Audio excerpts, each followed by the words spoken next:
सुमितजी मटा घ्या ना. बरं घेतला घेतला घेतला घेतला. अरे नाही सूरजला काय सूरजला काय सूरज कुठे रेडी. सर बिबट्यांचा मुद्दा पुन्हा एकदा समोर येताना पाहतोय. नागपुरात आज पारडी भागामध्ये आहे, नाशिक आहे, इकडे आता पुन्हा एकदा बिबट्या मानवी वस्तीत बिबट्याला दिसतोय आपल्याला. सर आज नागपूरच्या पारडी भागात बिबट्या शिरला आहे आणि 4 पेक्षा जास्त लोकांना गंभीर जखमी केलं आहे. दिवसेंदिवस हा प्रश्न गंभीर होतोय, काय सांगाल? काल सभागृहामध्ये या विषयावर चर्चा झाली आणि मुंबईप्रमाणे इतर भागात देखील आता नाशिक भागामध्ये ऊसाच्या पिकामध्ये किंवा जुन्नर भागामध्ये मोठ्या प्रमाणामध्ये बिबटची संख्या वाढलेली आहे आणि विदर्भामध्ये मोठ्या प्रमाणामध्ये वाघाची संख्या वाढली आहे. या सर्व परिस्थितीचं फार गंभीर परिणाम झालेला आहे. माझ्या स्वतःच्या मतदारसंघात सुमारे 16-17 लोकांचा मृत्यू झालेला आहे. चंद्रपूरमध्ये तर फारच गंभीर परिस्थिती आहे. गडचिरोलीमध्ये हत्तीचा प्रश्न उपस्थित झाला आहे. पश्चिम महाराष्ट्रात उत्तर महाराष्ट्रामध्ये बिबटचा प्रश्न झालेला आहे. लोकसंख्येची वाढ ही सातत्याने गंभीर प्रश्न झालेला आहे आणि वन्य प्राण्यांच्या संख्येत वाढ झाल्यामुळे त्यांना जो अधिवास आहे तो आता अपुरा पडत आहे. टायगरची टेरिटोरियल फाईटमध्ये टायगरची डेथ होत आहे आणि या सर्व परिस्थितीमध्ये आता मोठ्या प्रमाणामध्ये ग्रासलँड डेव्हलप करणे, हर्बिव्हरची संख्या वाढवणे, जर वाघ आणि बिबट वाढलं असेल तर त्यांना लागणारा जो खाद्य आहे त्याची देखील संख्या वाढली पाहिजे. आता लोकसंख्या नियंत्रण कशी आणावी, म्हणजे वाघाची आणि बिबटची संख्या कशी नियंत्रणात आणावी हा देखील एक गंभीर प्रश्न आहे. या संदर्भामध्ये केंद्र शासनाची राज्य शासनाची चर्चा सुरू आहे. माझी स्वतःची माननीय वनमंत्र्यांसोबत बैठक झालेली आहे 2दा. एक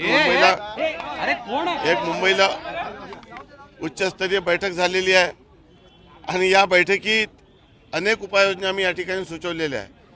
शेवटी वन क्षेत्रात राहणाऱ्या ज्या शेती आहे ती शेती करणं देखील कठीण झालेलं आहे. या सर्व परिस्थितीवर आता जर आपण फॉरेस्टच्या वेबसाईटवर गेले तर आपल्याला लक्षात येईल की एक मुख्यमंत्री वन व पर्यावरण धोरण आपण या ठिकाणी तयार करून शासनाला दिलेलं आहे. त्यात वन क्षेत्राची जी ग्रासलँड आहे त्याची संख्या कशा पद्धतीने वाढवता येईल त्या दृष्टीने प्रयत्न सुरू आहे. आव्हान आहे. एक नवीन प्रश्न राज्य सरकारपुढे आलेला आहे.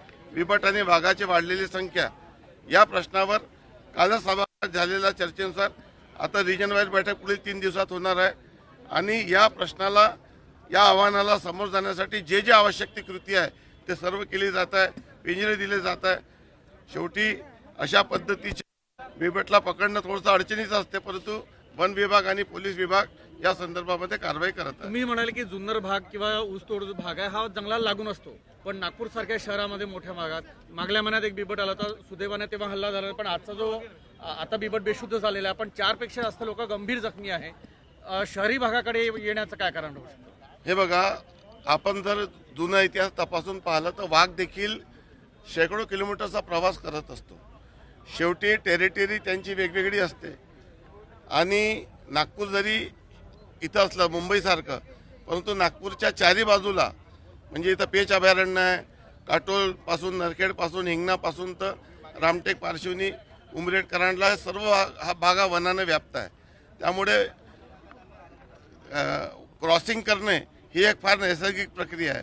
कॉरिडॉर त्यांचा असतो आणि जेव्हा त्यांना जागा मिळत नाही तो नवीन टेरिटरी शोधत असतो आणि शोधून तो या ठिकाणी आलेला असतो. नागरी वस्त्या जंगलाकडे चालल्या असंही होऊ शकतं का? सँक्शन दिलं जात आहे एने किंवा बाकी या गोष्टी? हे बघा, पर्यावरणाचा समतोल राखणं हे आता अतिशय महत्त्वाचं आहे.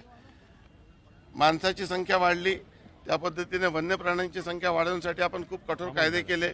जेव्हा संख्या कमी होती तेव्हा हे सर्व कायदे खूप आवश्यक होते, परंतु आता संख्या वाढणे हा देखील एक नवीन प्रश्न उद्भवलेला आहे. माणसाचा जीव वाचवणं खूप महत्त्वाचं झालेलं आहे. राज्य सरकार या विषयावर सर्व आमदारांची बैठक घेऊन या अधिवेशनातच अजून काही योग्य निर्णय करता येईल का? AI टेक्नॉलॉजीचा वापर आपण करत आहोत. मार्वलला आपण काम दिलेलं आहे. सर्व पद्धतीच्या आवश्यक त्या खबरदारी शासन घेत आहे.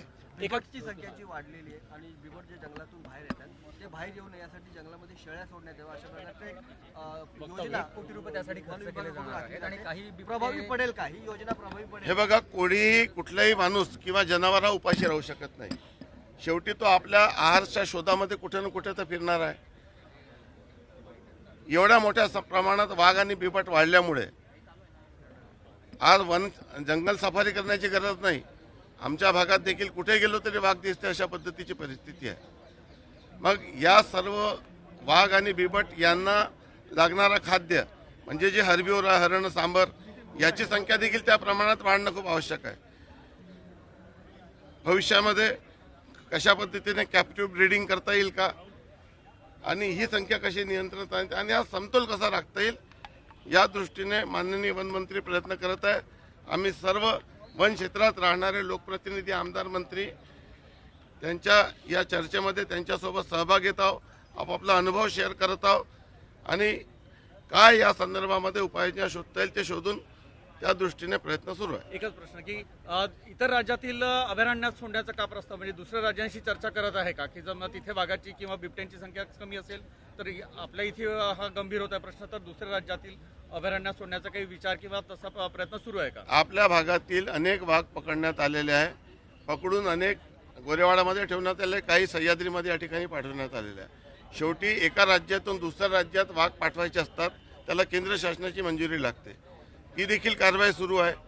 नसबंदीच्या संदर्भात देखील काय कारवाई करता येईल ते देखील सुरू आहे. आव्हान आहे, प्रश्न आहे, त्यावर उत्तर शोधून आवश्यक खबरदारी घेऊन उपाययोजना केल्या जातात. जयस्वाल असं म्हणतायत की 25 लाखांची जी रक्कम आहे बिबट्यांच्या हल्ल्यामध्ये झालेल्या मृत्यू पडलेल्या नातेवाईकांना ती 50 लाखांवर करावी. खरं तर मृत्यू होऊच नाही, मात्र जर रक्कम वाढवायची असेल तर 50 लाख करावी. नाही, 25 लाख ही महाराष्ट्र ही सर्वात मोठी मदत करत आहे. केरळ सरकारने वन्य प्राण्यांचा हल्ला याला स्टेट डिझास्टर डिक्लेअर केलेला आहे आणि नुकताच सुप्रीम कोर्टाने देखील या संदर्भामध्ये प्रत्येक राज्याला निर्देश दिले की त्यांनी किमान 10 लाख रुपये द्यावे. जयस्वाल साहेब, आणि या सर्व परिस्थितीचा विचार करून महाराष्ट्र हा पुरोगामी राज्य आहे. महाराष्ट्रात देशाच्या इतर कुठल्याही राज्यापेक्षा जास्तीची मदत आहे. मी स्वतः या विषयावर पाठपुरावा केला आणि कॅबिनेट पुढे आता फाईल आम्ही पाठवत आहोत की जेवढे वन्य प्राण्यांच्या हल्ल्यामुळे जेवढ्या लोकांचा मृत्यू झालेला आहे त्यांना 25 लाख सोबत शासकीय सेवेत देखील सामावून घेण्याचा प्रस्ताव मंत्रिमंडळापुढे सादर होत आहे. नागपूर या हिवाळीमध्ये पर्यटन जे आहे ते विदर्भामध्ये वाढत असतं, पण या बिबट्यांच्या भीतीमुळे कुठेतरी पर्यटनाला फटका बसतो. नाही, पर्यटनाला फटका बसला नाही. बरं, नागपूर जिल्ह्यासह पूर्व विदर्भात अवैध रेती उत्खननाचा प्रश्न गंभीर आहे. काय उपाययोजना किंवा तुमच्या मतदारसंघात काय तुम्ही म्हणजे प्रयत्न? नाही, आम्ही आता वाळूला कृत्रिम वाळूचा प्रस्ताव सरकारने दिलेला आहे. माननीय महसूल मंत्री याकडे लक्ष घालत आहे. घरकुल आणि व्यक्तिगत वापरासाठी 5 ब्रासपर्यंतची वाळू ही फ्री केली आहे आणि आर्टिफिशियल सँडनी डिमांड सप्लाय रेशो मेंटेन करण्याचा प्रयत्न या ठिकाणी होत आहे. मेंबर्स मुख्यमंत्र्यांना भेटले किंवा वाळूचा जे माफिया आहे ते अव्वाच्या सव्वा त्यांनी रेट वाढवले आहे आणि एक प्रकारे कृत्रिम टंचाई केली आहे. काय याच्यावरही काही विचाराधीन आहे का सरकार? नाही, आता मोठ्या प्रमाणामध्ये लोकांना रिलीफ मिळालेला आहे, परंतु आपण आपल्या महाराष्ट्रामध्ये देशातील सर्वात मोठं इन्फ्रास्ट्रक्चर उभं होत आहे. महाराष्ट्र प्रगतिशील राज्य आहे. वाळूची गरज आणि वाळूची उपलब्धता यामध्ये तफावत आहे आणि आता कृत्रिम वाळू उपलब्ध झाल्यानंतर हा बॅलन्स होईल.